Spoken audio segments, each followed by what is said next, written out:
Hi, I'm Joe Walensky, and I'm the program manager for the UX Writer Conference coming up October 6 and 7, and you can attend from anywhere and everywhere because it's a digital-only event, so you can do that from the comfort of your own home and office. I think we have a great program, and I get a chance to chat with the speakers ahead of time.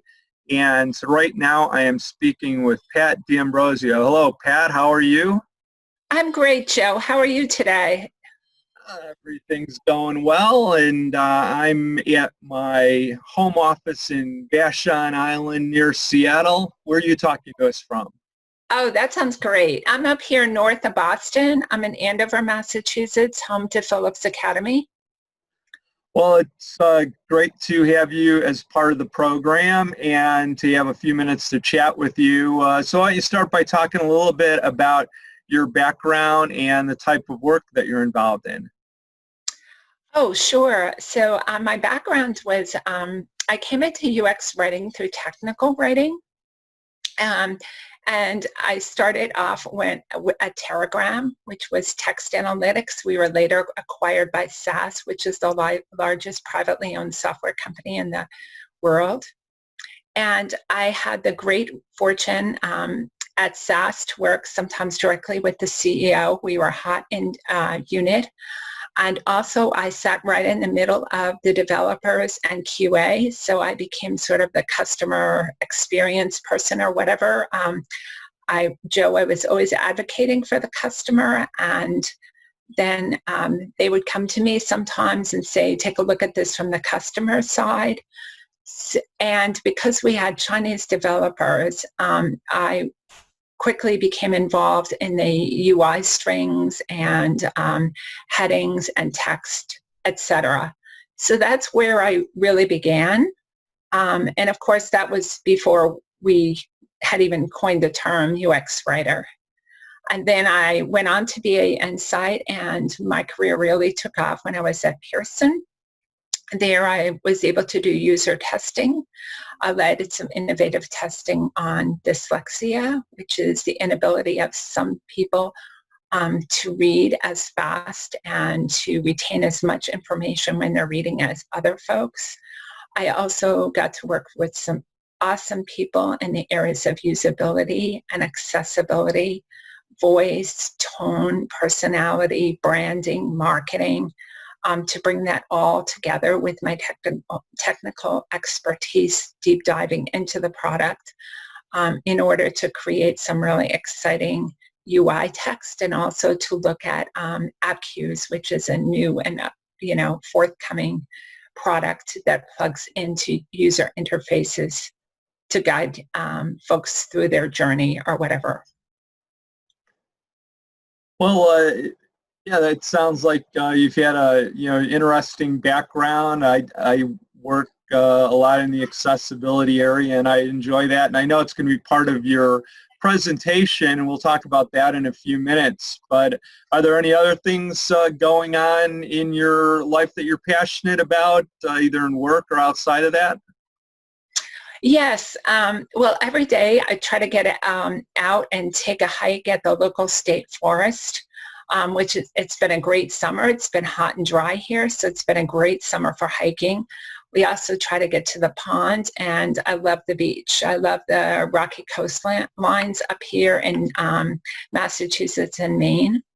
I've also had the exciting opportunity to put up my own website and to start blogging more regularly. So I've been doing that in the areas of minimalism or micro content, of course, dyslexia, and I also have a passionate interest in replacing videos, which I've done a lot of, with animated GIFs.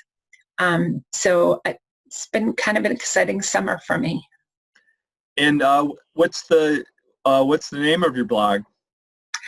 So the name of my website is Writing the Essentials. You would make that all one word.com. So it's www.writingtheessentials, no spaces between the words.com. And I have my blogs, I have my portfolio, and you can reach me through my website. So that's been a really fun project. I've built that out of WordPress, and it's been super fun.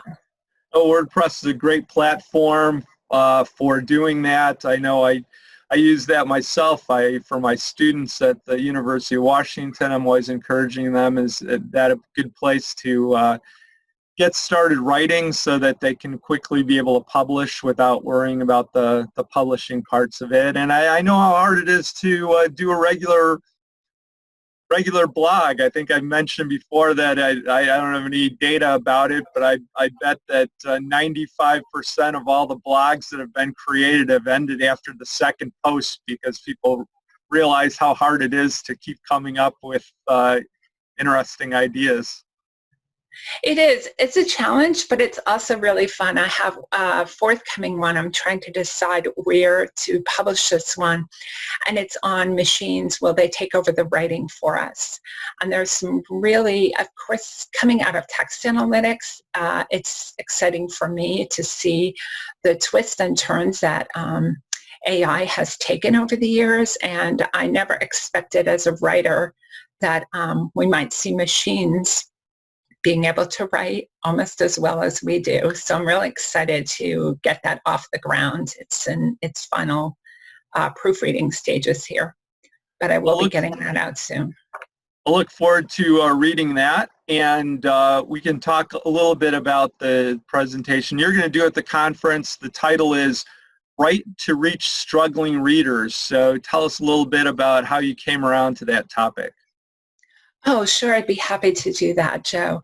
So when I was a kid, I was one of those nerdy kids that came home and read a book after school. Loved reading. My parents were writers. They wrote on the side. They were very well published writers. And but my writing career didn't really take off until I did my master's work, where I was constantly writing, and I had the great and really humbling experience to work with Elie Wiesel.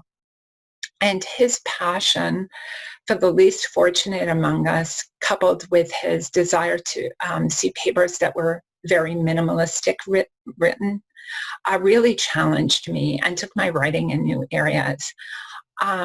I also taught. I taught at the sort of community college level or the post-high school level. And then for the last 7 or 8 years, I've been teaching religious ed and accompanied with that study skills and reading habits, etc., in the inner city over here. So that has really fueled my desire. And also I have a couple, as a parent, I have a couple of kids who have struggled with reading and been co-chair of the Andover CPAC, which is the special ed parents liaison to the school committee. So dyslexia, or the brain's inability to properly read, to properly decode letters of the alphabet and then just store them into the short-term memory and ultimately into the long-term memory, is just something that's took on sort of a life of its own for me. As a writer, as we're all, or most of the people listening to your great interviews and your conference, Joe, we need to be concerned about folks who can't read. And I put it in this way: I'm a terrible swimmer. And if every day, in order to get breakfast, I had to swim across the lake, I would go hungry all day. So what do we do? You know, what would I need to swim across the lake if I was a terrible swimmer and that was my requirement? So thinking in those terms, what can we do as writers to help people? Because anywhere between 14 to 21% of our population struggles with reading. What can we do to help folks access, retain, and use the information that we've written for them? Well, this is a really interesting topic, and I know a very challenging one. You know, as I'm always looking to confront that in the content that I develop, and so I think it's going to make a great addition to our event.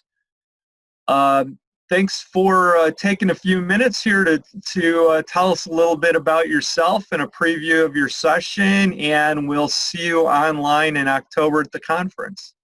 That sounds wonderful. I'm super excited about the conference. You have so many terrific presenters. It's been wonderful listening to many of the videos on your site, Joe, and just reaching out on LinkedIn and connecting with so many people.